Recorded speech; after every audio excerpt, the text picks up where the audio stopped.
За сайн байцгаана уу та бүхэнд энэ өдрийн мэндийг хүргэе.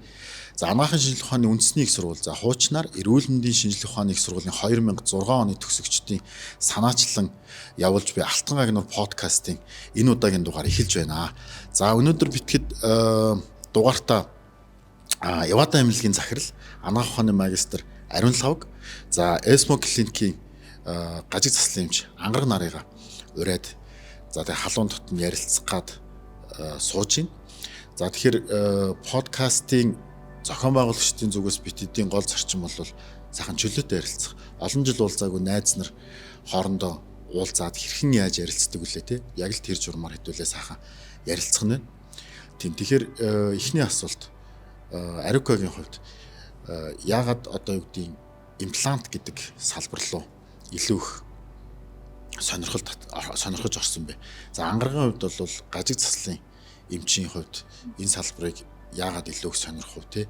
Яагаад энэ салбарт доолтол үргэлжлүүлэн ажиллаж байна гэсэн талаараа илүү их дэлгэрүүлж ярьж подкастаа эхлүүлцгээе та. Подкастын ивент тэтгэгч Golden Tube нүр ам шүдний эмнэлэг. Ер нь имплант, шүдний имплант манай салбарт харьцангуй шинэ салбар. Ирээдүйтэй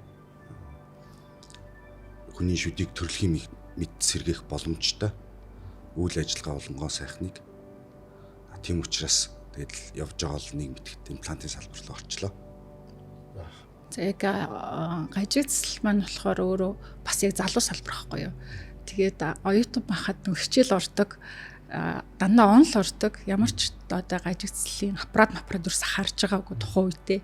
Тэгэл сургуулаа төгсөөл за ямар ч хэлээр сурах вэ гэж бодож байсан. Яг анхны гажиг заслын стент авч ирсэн яг тухайн үед. Тэгээд яг анхны гажиг заслын стентээр бас яг орж ирсэн гэх юм уу. Тэгээд тухайн үед гажиг заслын стент маань 3 жил нүдний мэсэл 3 жил, бусан дандаа 1 жил байдгүйсэн. Тэгээ яг 3 жил суралцаад одоо нөгөө нэг мэдгүй сэдв рүү айгу сонирхож орсон гэх юм уу. Тийм. Тэгээд сүүлдээ айгу дуртай болоод мэрэгчлээ айгу хайртай болоод одоо хүртэл ажиллаж байна. Зөв хазалт, зөв зуулт, яг нүрний яг зөв хэлбэр өсгдөг гэсэн үг. Яг хуу тухайн үед нь бол яг дэлхийн морин шүд ч юм уу те гоо сайхан давхар сэргдэг. Ер нь яг суур эмчилгээний одоо суурил гэсэн үг байхгүй юу. Тэгээ нүр амны эмчилгээнд хамгийн одоо заавал шаардлагатай нэг хэсэг нэг эмчилгээ л гэсэн үг. Тэгэхээр Ариука ер нь бол имплантын хувьд, суулгацын хувьд ер нь одоо Монгол улсад нэвтрээд бас чамгүй хугацаа өнгөрчлөө тий.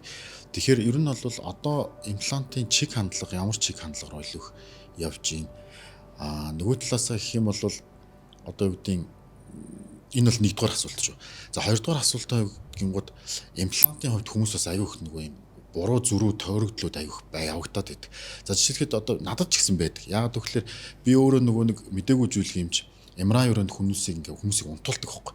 Тэнгууд яг тэр үед ингээд шүдэндээ би суулгацтай MRI хийлэхгүй ч юм уу гэд хүмүүс ингээд одоо дургуутдаг. Өөр зарим тохиолдолд MRI хийх гэсэн чинь нөгөө шүдний суулгацаас болоод тэгээд нөгөө хийлгсэн үнэтэй имплант авахуулаад ирсэн хүмүүс бас байсан.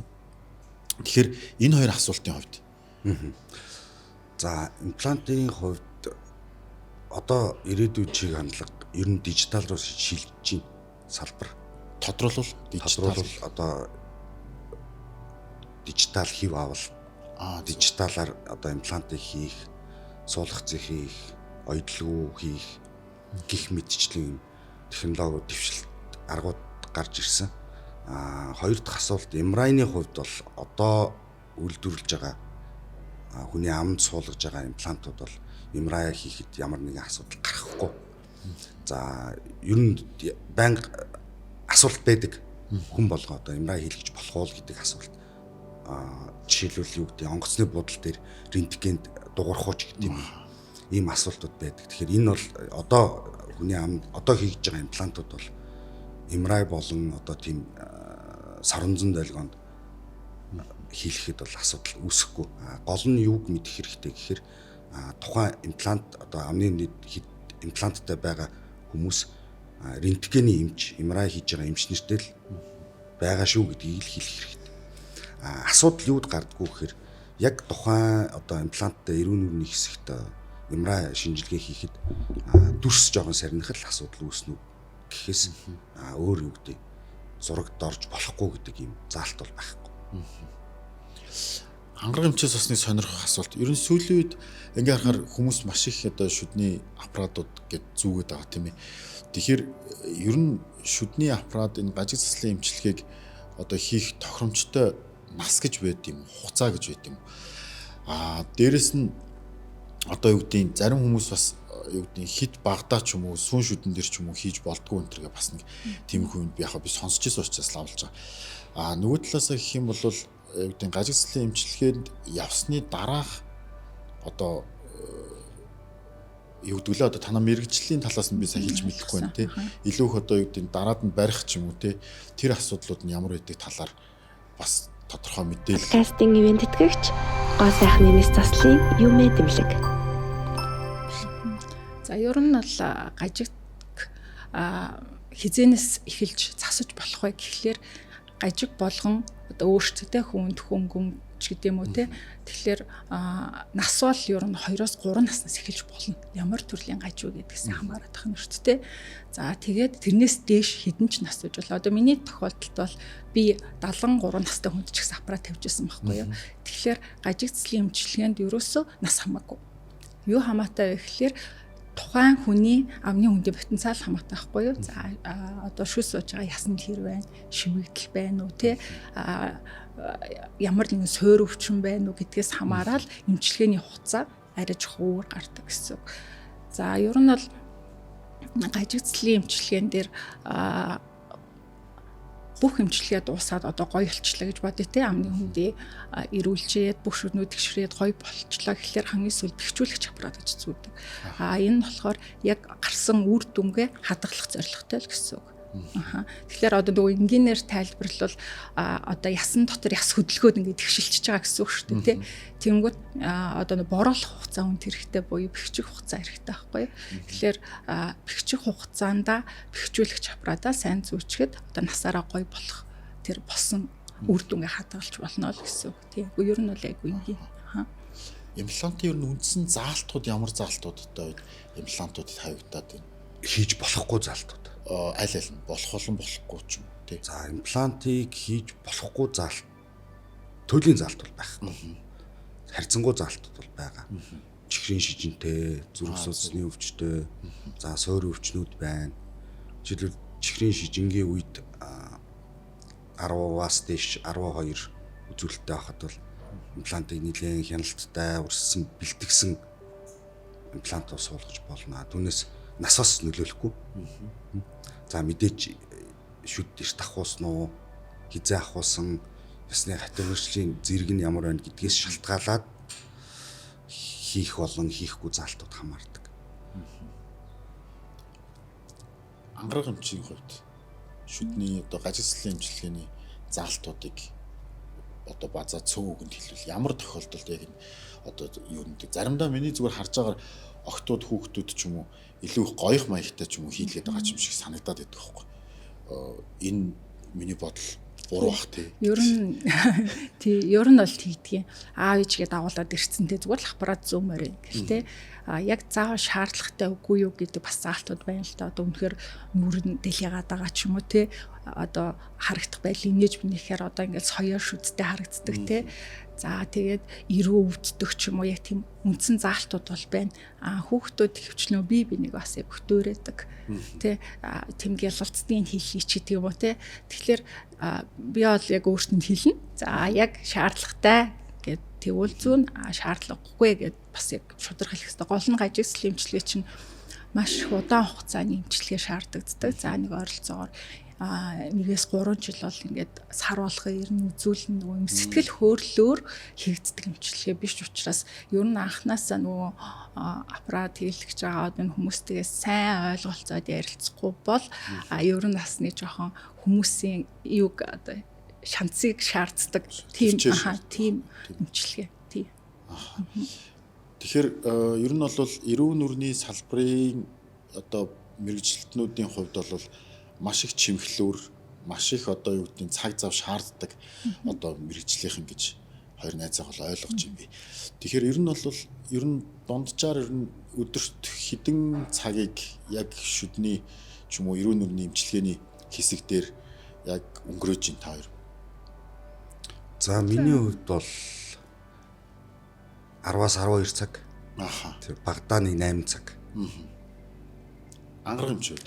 За өглөө 8-аас өглөө 9-өөс тэгэл 5 хүртэл юм уу да. Тэгэхээр доорож болоо 8 цаг тий. Тийм тэгэл нэг 30 минутын зайтай хүмүүсээ үзэл ер тасралтгүй. Тийм ер нь жоохон ачаалттай доордог. Аха. Тэгэхээр зүгээр миний харж байгаагаар одоо ингээ харахаар эрүүл нүрийн эмчнэр энэ төр ингээд нэг байрлалд маш удаан ингээл зогсоол тий. Яг нэг юм ингээл ухаал хийгээд байгаа аюу харагдаад идэг. Тэгэхээр миний асуух гэдэг асуулт юу гэхээр ер нь бол яг юм удаан хугацаагаар ажиллаж байгаа. Даалангуй Арикогийн хувьд ч юм уу тий. Одоо 12 цаг маг ажилладаг гэж байна. За ангараг эмчийн хувьд бол 8 цаг гэдэг бол эмэгтэй хүний бас шанс сордог хугацаа тий. Тэгэхээр та хэд ер нь энэ тохиолдлуудад яаж ажил амьдралын одоо балансаа хадгалж байна тий. Одоо юу гэдгийг илүү их дасгал хөдөлгөөн дээр анхаарч байна уу? Хэрвээ тийм бол ямар төрлийн одоо дасгал хөдөлгөөнийг илүү их хэрхэмлэж байна? Эсвэл таад одоо өөрийн гэсэн одоо илүү хобби ч юм уу юу вэ гэдэг талаараа яриул. Яа тэгэхээр удаан уулзаагүй учраас бидний хувьд бол энэ аюу сонирхол байгаа байхгүй. Яг Арикогийн хувьд бол ийм баха нэг ингээд хагалгаадаа ороод ингээд аюу удаан суудаг тий. Ингээд тасралтгүй одоо яадгийг миний хувьд болохоор нөгөө ингээд үйлдэлүүд ингээд ерөнхийдөө тавтамжтай ингээд яваад байдаг. Тэр болгондоо би нөгөө хүнээ босох хоорондоо өрөөгөө ариутгах хоорондоо босоод яваад идэх байхгүй юу. Тэгэхээр нөгөө биеийн ч л яг сайн гардаг. За тэгээд за яг сайн санахгүй шүдний эмч чинь нөгөө нэг 50,000 цагаас дээш цаг суухаар ерөөхдөө нурууны морилтэлчтэй. Тийм ер нь бол асуудал угаасаа үүсэх ёстой гэх юм уу шүдний эмчт. Тэгээд нэг коронагийн үеэр нэг урьдчилан сэргийлэх үзлэг хийлгээд зураг авахулсан чинь бүр ингээ яг үнэхээр баруун тишээ дэлгэцсэн билээ тий. Тэгэл ер нь яг за угаасаа л хэлсэн юм байна да гэдгийг мэдсэн. Тэгэл ер нь хөдөлгөөн л айгуу чухал. Бид нар чи ялангуяа юм жижигхэн өрөөнд юм жижигхэн орон зайд ажилладаг болохоор бас бусад одоо нэг судалгаанаас харахаар хамгийн их стресст өртдөг нэг номерын эмчнэр бол яг шүтний эмчнэр гэсэн. Бусад эмчнэр болохоор нэг зөрийн хамрахт хүрээ жоохон том болохоор стресс жоохон багтай байдаг. Тэгээд жижиг талбай руу ингэж айгу нөгөө нэгт ингэж хардаг болохоор бас би сүүлийн үед дартс бас айгу зүгээр юм билээ. Айгу нүд амраадаг. Тийм дартс. Тэгээд гар хуруугаа хөдөлгөөд ингээ мөрний хөдөлгөөн бид ч одоо ингээ дэлхийгаа сууж байгаа шүү дээ. Сүүлээс боулинг тоглож байгаа. Бас айгу гоё спорт. За тэгээд хамгийн ер нь одоо сүүлд айгу сонирхоод одоо шимтэн одоо хичээлж байгаа гэхэлэр одоо гүйлтэр хичээлж байна. Тийм. Гүнзгий орж байгаа. Ер нь бол гүн орох бас амар хүсэлтэй. Бас айгу гоё сайхан спорт байлээ. Ингээд нөгөө нэг хүмүүсийг хараад ингээ уйтахгүй тий. Тэгэл ингээл байгальтайгаа орчинтойгоо артаа салхитайгаа бороотойгоо ингээд тий. Тэгэхээр юм хүн тас айгу гоё амралт өгдөг. Тэгээд ер нь бол бас өөрийнхөө спортыг бараг олчлоо л гэж бодоод гахалтай. Арикогийн үед Үзлэг уртдаа нэг 2 цаг сууж штэ. Аха. Аль болох удаан суухгүй. Тийм нөхцөлийг өөртөө бүрдүүлж ажиллахыг хүсэж байна. Туслагч нь багаж тоног төхөөрөмж мэдээж хүн үзээд амын 4-5 цаг ангаалгал үзүүлж байгаа хүнд ч гэсэн тухгүй эвгүй мэдрэмж өгнө. Тийм учраас аль болох бага цагаар суухыг бод. Мэдээж удаан суувал мэрэгжлийн одоо нуруу мөрөх ч юм уу хөз өөхөшөх тийм асуудал зөндөө гарна л та. Аха. Тэгэхээр одоо үүдийн сая ангаргийн хэллээ шүү дээ. Би ч гэсэн тэр судалгааг бас уншиж ирсэн. Тийм шүдний эмчнэрийн дунд сэтгэл зүйн депресс буюу сэтгэл готрлууд аяг хүүсдэг тий. Бусад мэрэгжлийнхэнтэй харьцуулахад бас амиа оролтын түвшин тэр аяг өндөр байдаг гэж харж ирсэн. Тий. Тэгэхээр миний асуух гээд байгаа зүйл юу гэхээр мэрэгжил бүхэн сайхан тий. Тэгэхээр сайхны хажуугаар саар гэж юм байдаг тий. Тэгэхээр одоо юу гэдэг яг одоо гажиг заслах яг имплантын салбарт ч юм уу та хэдийг одоо хамгийн их одоо тулгамдуулдаг тий хамгийн их одоо түүхтэй менеж хийхэд түүхтэй ч юм уу тий тиймэрхүү асуудал бол одоо юу гэдэг мэрэгжлийнхэн жоохон бараан талыг яриа гэвэл Подкастын нэвэн тэтгэгч Сэцмэд Эмлэг. Миний хувьд бол яг хуу энэ онцлог ахaltaа жоохон удаан хугацаа нэмчлээ гэдэг. Тэгэхээр хүмүүсийн сэтгэл зүй айгүй хэцүү. Тийм одоо би яг давхар баг ингээд сэтгэл зүйч юм шиг бас ажилладаг байхгүй юу? Одоо нөгөө хүний удирд нь ятхан, чиглүүлнэ, нэг гуйн, эрэхтэй хүмүүс бүр хэцүү. Тэгээ бүр ингээд баг хошуугаа унжуулаад суучдаг тий. Тэгэхээр миний хар бол яг хуу мэрэгжил сайхан ч гэсэн нэг давхар бас сэтгэл зүүн хичээл гэж бид нарт орж ирлээ да тий. Одоо л бодоход тийм сэтгэл зүйн хүмүүсийг удирдчвал ер нь бол бүгдээрээ л олон жил ажилласан мэрэгчлээ сайн мэдж байгаа юм чинь ямар нэгэн хүнд хөнгөнчсэн кейс ярд гарчдаг болохоор миний хувьд бол нэг одоо тийм сэтгэл зүйн асуудал ер нь айгу чухал. Ер нь бол эмч болгоны баг заавалчгүй одоо мэдэх ёстой заавал баг тэр чиглэлээр дахиад нэг диплом авах тийм л одоо асуудал гэх юм уу? Миний хувьд бол тийм байдаг. Аруукагийн бас хэцүү. Эмчилгээ бүтлгүүдэх зөндөө тохиолдлууд гарна. Өвдөн, хавдан за бүтлгүүдэл үйлчлүүлэгчийн талаас сэтгэл дундуур байна, сэтгэл ханамжгүй байна. Тийм одоо юу гэдэг муу бараан талууд гэхээсээ жоохон илүү төвхтэй талууд их гарна. Аха. Тэгэхээр одоо юу гэдэг яг одоогийн байдлаар төгсөөд өдийг хүртэл одоо тодорхой хэмжээгээр буюу 20 жил энэ бол сонсоход богинохон юм шиг хэрнээ яг туулж өнгөрүүлсэн одоо хүний хувьд 20 жил бол чамгүй урт хугацаа.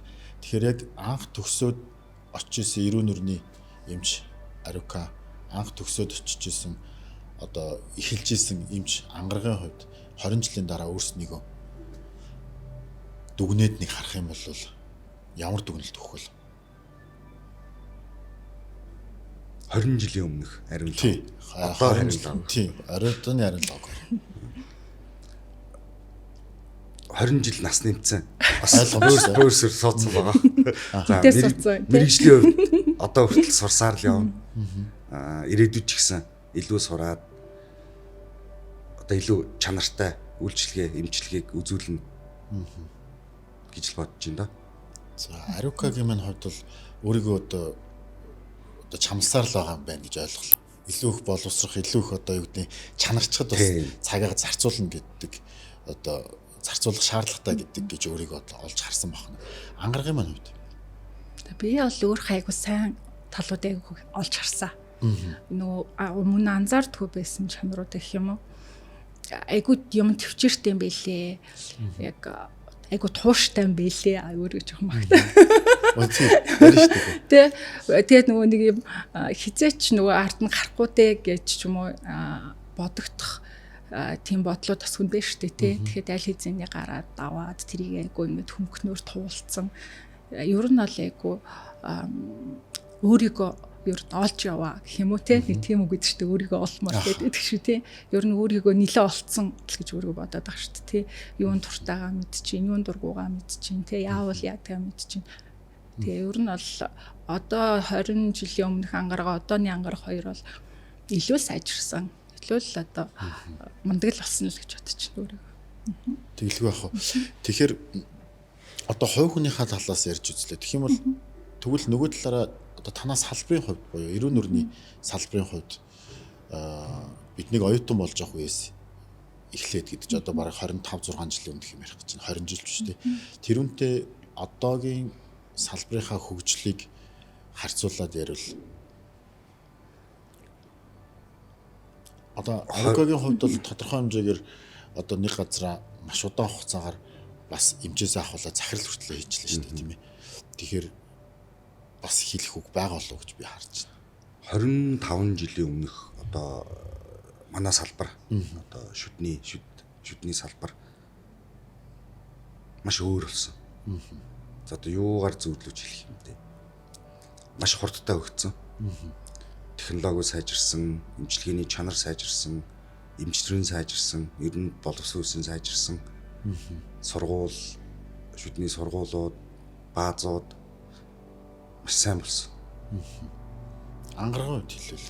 Зөөрлж Эмхтэн илүү их зөөрлж хэлвэл одоо нэг iPhone 10 байж байгаад одоо тэг 10 хэдийн 5 Pro Max ч юм уу арай тийм болж байгаа 17-оо ол Монгол арай бүр ер нь бол болоогүй. Тийм бид нарт сурах юм зөндөө байна. Тэгээ техник технологи ч юм бүр ингээл амар хурдан өөрчлөгдөл. Тэгээ одоо AI бүр айгүй шүдний салбарт айгүй их орж ирж байна. Зүгээр л айгүй инженертэй нэг аппарат одоо булчинд суулгаал те эрүүнийхний чихний номын хэмжээ суулгаал суулгаал нөгөө булчингийн шууд ой санджиг мартуулж жишээ те гэдэг ч юм уу. Тэгэхээр ямар үед яагаад энийг хэрэглэх вэ гэдэг ч юм уу. Ер нь айгүй сурах юм айгүй ихтэй. Гэхдээ бид жоохон тэгэл чадхаараа дор хичээгээл. Яг хөө бид нар бас нэг давуу тал нь нөгөө шүднийхэн чинь нөгөө хувийн хөвшил ер нь айгүйх байдаг шүү дээ. Тэгээ жоохон боломж болцоо ихтэй болохоор жоохон сурч мэдэх юм одоо нөгөө нэг өөрсдөндөө цаг зав их зориулж чаддаг гэх юм уу. Тийм сургалт семинар ч нөгөө байнга л явагдчихэдэг. Тийм тэгэхээр ер нь бол бөөнөрөө л хичээж байгаа. За тэгэхээр дараагийн асуулт бол манай Алтан агнуур подкаст уламжилт болсон асуулт. Зохион байгуулах багийнхан ч гэсэн энэ асуултыг тогтмол асууж игээд бидэд асуугаад байгаа. Тэгэхээр та хоёрын зүгээс одоо бусдад хандаж хэлэх одоо эрүүл амьдралын хэм маяг те эрүүл амьдралын одоо юу гэдэг балансын талаар та хэдийн зүгээс та хоёрын зүгээс хувийн зөвлөгөөнүүд юу ажиллах вэ? Бусдад өгөх нэг та ганцхан нэг мессеж тэ ч юм уу те одоо энийг л ингээд би хүнд хэлээ хүрчихсэн гэсэн одоо зүйл байвал Подкастинг ивент итгэгч цагаан уул эмэгтэйчүүдийн эмнэлэг. За шүдээ хоол идсэн болгоны дараа тогтмол уугаа. Мэргэжлийн эмчит жилд 2 удаа үзвэл тэгвэл та үнэтэй эмчилгээ хийх шаардлагагүй. Насанд туршдаа өөрийнхөө шүдтэй байх боломжтой шүү л гэдгийг хэлмээр. За гой зүйл байна. Тий. Ангараг юм чи. Би болохоор яг сайн шүдний ивэлчлээ л те. Би сүүлийн үед нэг жоохон туртаа болоод байгаа үг гэхлээр нөгөө хүн хаана байна те хүн хаан жаргалтай байна тэр чиний гэр гэдэг шүү. Хүн хаанч амьдарч болно те. Тэгэхээр хаанч байж болно.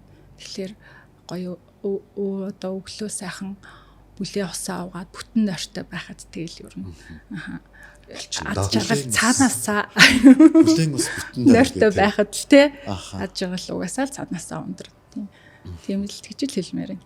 За сайхан зөвлөгөөнүүд. Тэгэхээр манай анагаахын сургууль те эрүүл мэндийн шинжилгээ ухааны их сургууль одоо бол анагаахын шинжилгээ ухааны үндэсний сургууль гэсэн. Одоо хаанч явахгүй гой уламжлал одоо бидний алтан агнуур те 10 жилээрээ бидэд ингээ уулзаад би энтэйгээ яадаг хүн болгоо одоо догдолж байна алтан агнуур. Та хоёрын минь хувьд алтан агнуурын 20 жилийн уулзалтын гол догдлуулж байгаа зүйл. Одоо юу гэдгийг тэр багштайгаа зэрэг уулзч дахиад уулзчихсан. Эсвэл ангийнхаа тэрүүнтэй удаа уулзааг байгаа ч юм гих маягтай. Гол догдлол юу вэ? 20 жилийн дараа ангийнхантайгаа төгсөгч нартойгөө уулзаад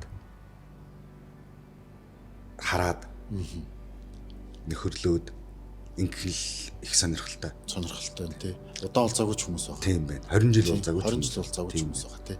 Ариг тэр баг бас арай л 20 жил хүрээгүй. Гэхдээ 10 жил баг сүүлд эхлэх хэсээр л дайралцсан тий. Гэл уулзахад ангаргаа 10 хэдэн жил болсон. Хоёлаа л уулзсан шүү дээ. Хоёлаа л таарсан.